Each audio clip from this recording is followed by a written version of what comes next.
Okay. Well, you know me. This is Hannah, my daughter. Hello. It's been a while, Yes. but she's still her wonderful self. And we just saw uh, the Joker sequel. Again, I don't know if the pronunciation, my French is correct, but Joker Folie uh, Du, Folie Adieu. I think. mock Un, my deux, French, trois. which means delusion of two. I think Oh, is how it translates, or the folly of two, the insanity of two. But yeah. So anyway, this let me just first set things up to talk about the specialness of this occasion, because I figured it out, and I'm sentimental like this sometimes. That the original Joker was released on, well, it was officially released on October 4th of 2019, but the sneak preview were on Thursday, October 3rd, and so we saw the original Joker together on Thursday, October 3rd, 2019, and now it's Thursday, October 3rd, the same day of the week, same date exactly, but 5 years later. Probably a different time though, right? 24, yes, a different time, because when we saw it, and it was very different in a lot of ways. When we saw the original Joker, it was, yeah, they only had nighttime shows, and there had been a big build up, and there was a lot of what do you remember about that first show, the first time we saw Joker? Like the build up to it, or just Or all just of it? seeing it, just the experience of I seeing really it. liked it. I had to walk out actually for one part when he was doing his comedy, Right. and it was totally bombing. It not like I was like cringed, but it just made me too sad. It was Right. too upsetting. Right. But I came back. Yes. So I just find that very, very cool. Like 5 years to the day, and that's why I invited Hannah to see it with me again, to see the sequel. We are still digesting the sequel. We have lots of thoughts about it. Do you want to start, or do you want me to start? You can start, and maybe I'll bounce off of you. Okay. Well, I think it's great. I think it was a great movie.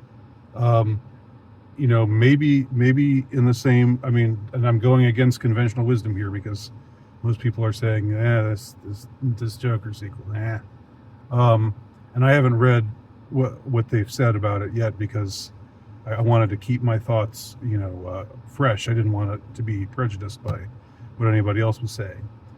But I think it's in the same ballpark. It may not be as great, but it's in the same ballpark of greatness. But it's such a different movie as far as overall feel. Well, it is and it isn't. It has the same feel in a lot of ways. It takes you back to the same environment, and like the color coding of the sets, and the squalor, and just a lot of the psychic. Let's just say the psychic landscape. There being not a lot of kindness, a lot of desperation, a lot of sadness, and a lot of kind of boiling, bubbling resentment and anger. And so in that way, the two Jokers are very similar. But this one, it's really, really ballsy. It goes it's as far as how you feel when you leave the theater. For me, the exact opposite of how I felt when I left the theater after the first Joker. When I left after the first Joker, it was like, wow, that was really disturbing. But it was It was like empowering. yeah, I had a sense of like, I know it was wrong, but still, there's something there was something satisfying about seeing everything play out the way that it did. and I want to be careful here because I don't want to give anything away. Oh, no spoilers. Well, Spoiler-free? we'll try not to. We'll try not to do spoilers, but we can have maybe there'll be mild spoilers. I don't know. I'm not. I don't want to put a total prohibition on spoilers. Okay. But I would say this movie leaves you feeling desolate in the end. And it's not the direction I thought they were going to go.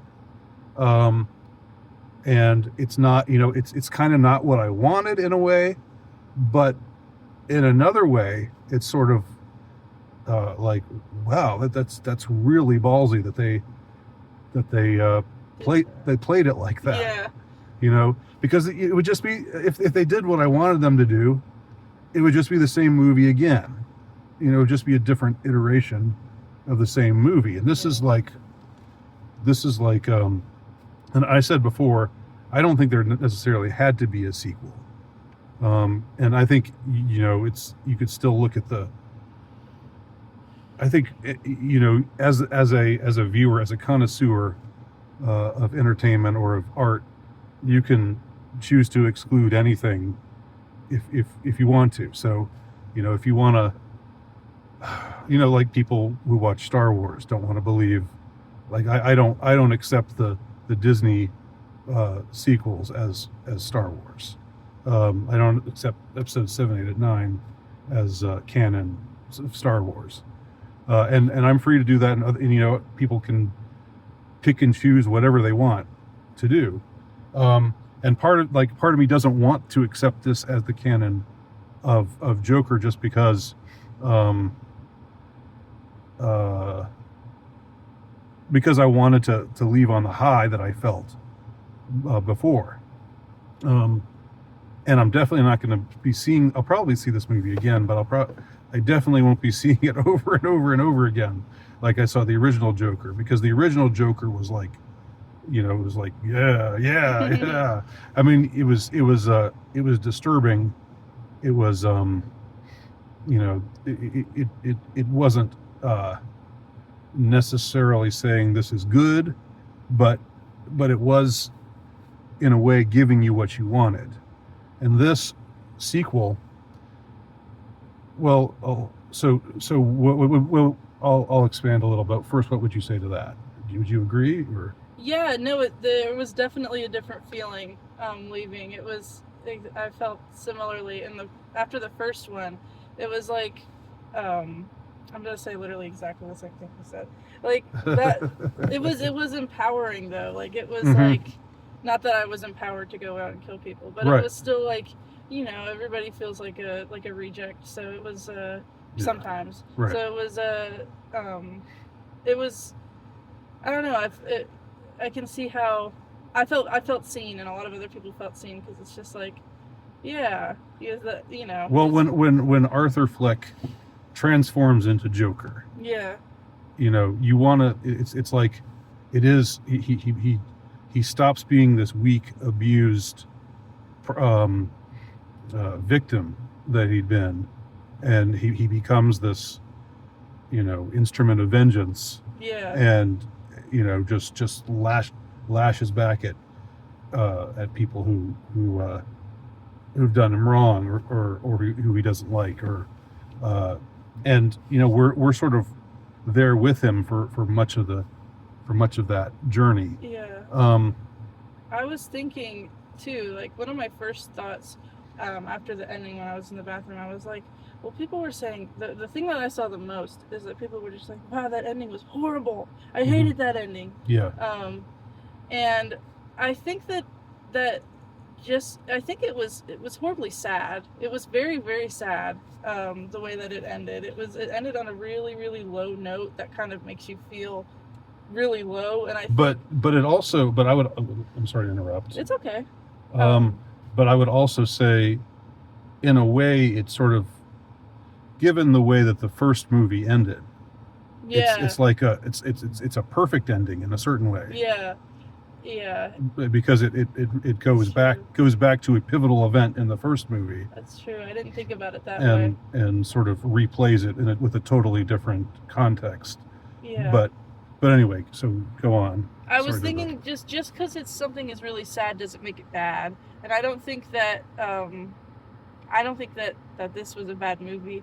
I enjoyed it. I think the only critique I would give is that the musical part of the musical aspect. And I love musicals. I Right. love musicals, and I really like all of the songs that they played.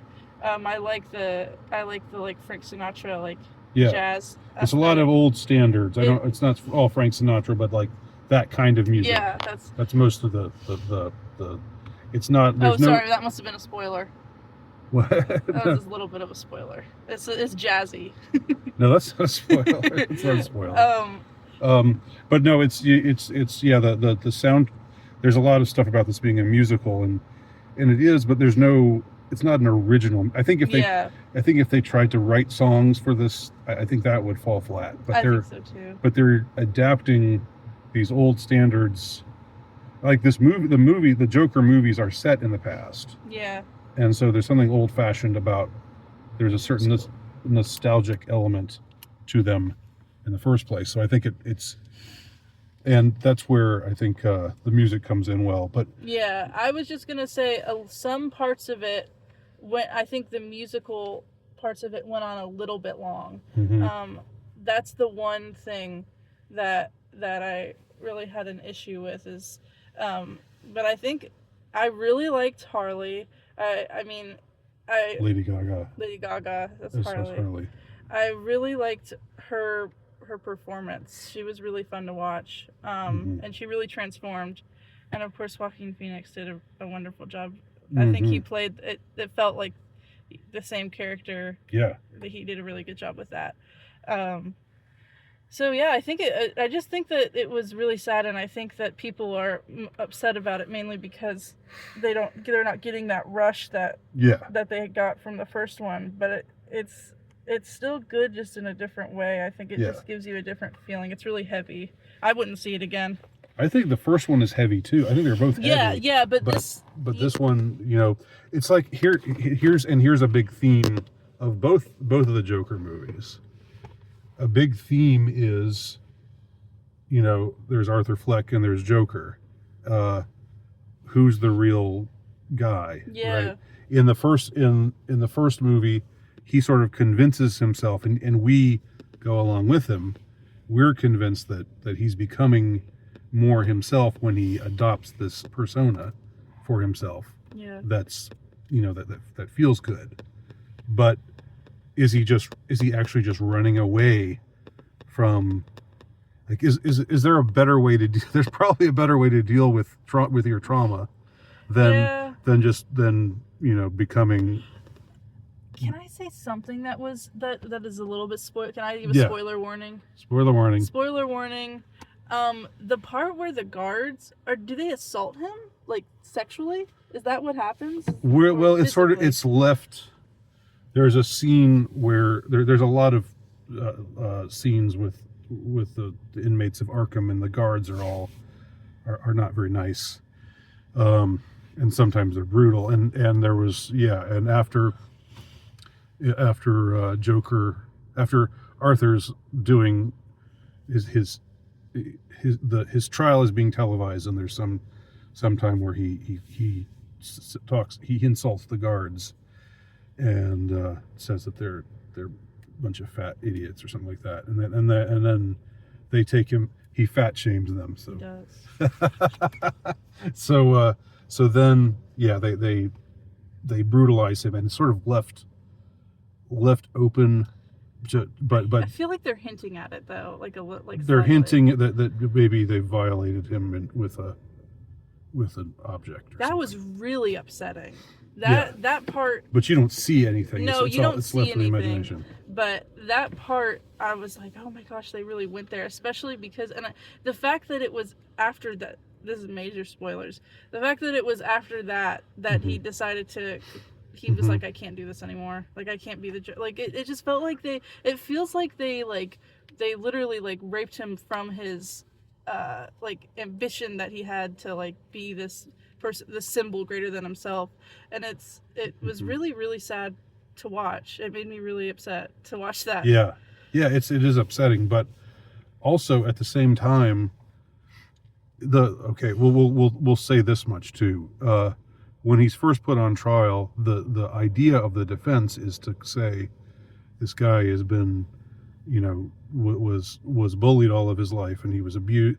His mother allowed him to be abused, when he was just a kid, and then this happened and that happened, and so they were trying to say it was sort of an insanity defense. He was driven mad by all of the abuse that was done to him, but that's so disempowering that Arthur eventually doesn't want to be defended that way, and takes over. I don't know how plausible it is that they would let him do this, but we there's some suspension of disbelief in movies. So he becomes his own defense attorney, but it's not really clear what his defense is, because when he had an actual attorney who was trying to get justice for him, that meant that she had to revisit all of these things that make him feel weak and powerless and abused. Mm-hmm. He didn't want to feel that way. But then after, I think it could be seen as a sign of maturity that he decided in the end that he didn't want to be the fantasy. He wanted to admit, he wanted to just say, yeah, there's no such thing as Joker. It was just sad they did that that he did that after he was like beaten. Right. And like I feel like I would have been less sad if they did that if he had like heard like we're gonna tear everything apart and kill everybody, or like he heard somebody saying that liked him say that, and he was like, this is wrong. I don't know, but not that that's a bad thing. That's not. Well, I think he was. I think maybe when he saw the midget on trial, or on the stand, that sort of maybe tugged at him a little bit. I think so, because he saw that what he did traumatized this guy that he didn't really want to hurt. Liked him. Yeah, he liked him, and so he was. So when he saw that, murdering this other guy in front of him, which happened in the original movie, when he saw that really messed up this friend of his, that sort of got him that made him have sort of a bit of a change of heart. Yeah. At that moment, although he was fighting, he had an inner struggle because the Joker part of him crossed off the name. Yeah. Didn't want to think that he was real anymore. But so there's enough actual details. The people wanted the fantasy, and the fantasy had a certain consequence. It's not. I think there is. We do have a certain. There is something that happens near the end of the movie. There is some destruction that happens near the end of the movie because of the Joker cult, because of all these people who relate to Joker. Sorry. No, that wasn't because I'm bored. I know. But so that happens, but then the people don't want the reality. They want the fantasy. They want to live in the fantasy, and so he's ultimately, and I think that was all an issue in the original movie too. Yeah. Like him having to deal with all this stuff and what it transformed him into, and the fact that it made us feel, it made us feel transformed right along with him, like we were seduced by his own seduction. Mm-hmm. And in this case, the seduction is kind of pulled away from, or he decides he's almost seduced. Lady Gaga's character basically seduces him into becoming Joker again for a little while, because that's the guy that she likes, that she fell in love with, that she can relate to, like a lot of people could. So anyway, I don't think this movie is going to do. How do you think this is going to do compared to the original? Well, it seems like people are really angry about it, so probably not as well. I think that, I don't know, I feel like if it was this today, today. When did the original Joker come out? It wasn't 5 years ago. 5 years ago. I know, but like, was it today? 5 years ago? Yeah, that's what I was. Oh, that's what I was talking about. I didn't know if this. That's what I was making such a big deal about. No, I didn't know if that was day. the first day that it's shown. Yeah. Like, I know that's when we saw it for the first time. Yeah. Okay. All right. I think that that people are probably. I think that a lot of people were turned off even by the trailers. And just don't really want to give it a shot. Well, a lot of people don't know about the musical aspect of it. Yeah. I think for the most part, the music.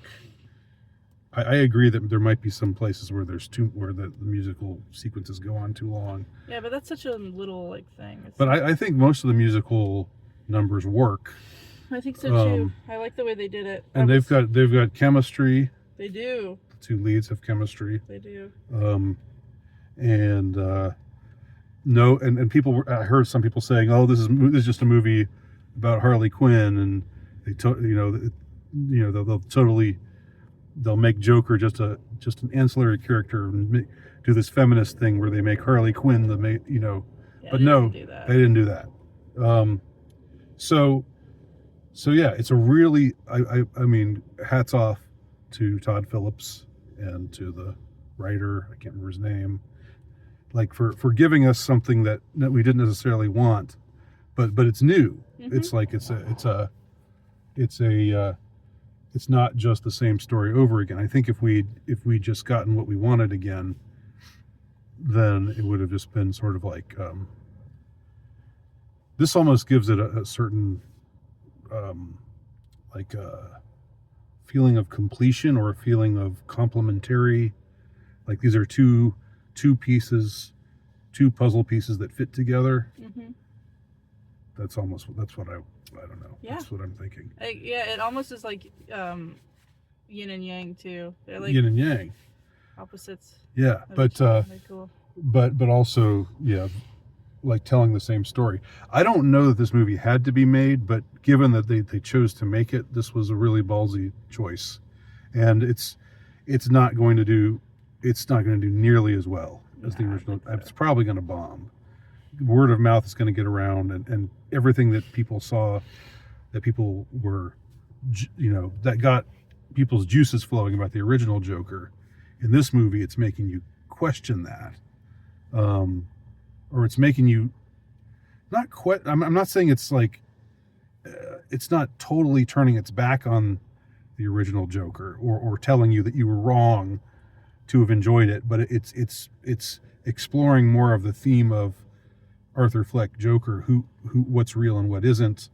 Was his transformation into Joker a good thing or a bad thing? Considering that it made him a homicidal maniac, and is it a good thing or a bad thing for society, given the effects that it has on many others? It's a very seductive thing.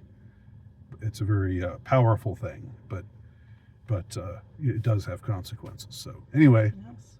Anything else to say before we wrap up? You said it all. All right, thanks. Well, I enjoyed seeing the Joker sequel again with my dear daughter, and I enjoyed seeing it with my dad. Yes. So thanks for watching, and talk to y'all soon.